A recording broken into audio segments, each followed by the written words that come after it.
The food thief. My roommate, Mike, had one flaw. He couldn't keep his hands off my food. It started with little things, a slice of bread here, a few chips there. I let it slide. But then one day, I came home to find my prized chocolate cake one. I'd baked for my birthday reduced to crumbs. Mike didn't even try to hide it. He just grinned and said, "Oh, dude, it was so good. Thanks." That was the last straw. I decided it was time to teach Mike a lesson. The next morning, I woke up early and whipped up a special batch of brownies. But these weren't your regular brownies, they were laced with X-Lax. A lot of it. I added just enough sugar and cocoa to cover up the bitterness, and they came out looking and smelling like the perfect treat. To make it convincing, I left the brownies out on the counter with a sticky note that read. I even put a big red circle around it, knowing Mike would see that as a challenge. Then I went to my room, left the door cracked open, and waited. Sure enough, not even an hour later, I heard the kitchen door creak open. Mike was terrible at being sneaky. I peeked out to see him glancing around, then inching toward the brownies. He hesitated for, 2 seconds before shrugging and grabbing to big pieces. I could barely keep from laughing as he shoved them into his mouth. "Man,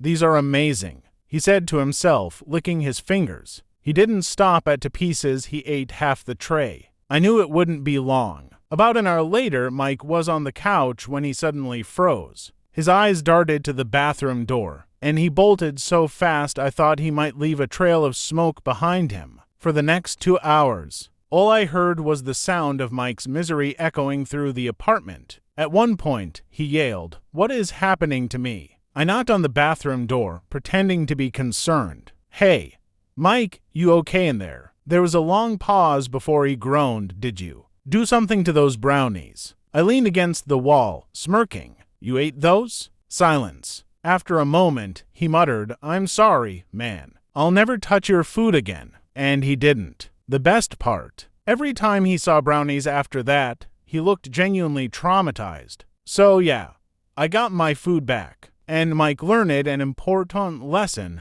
don't mess with someone else's snacks.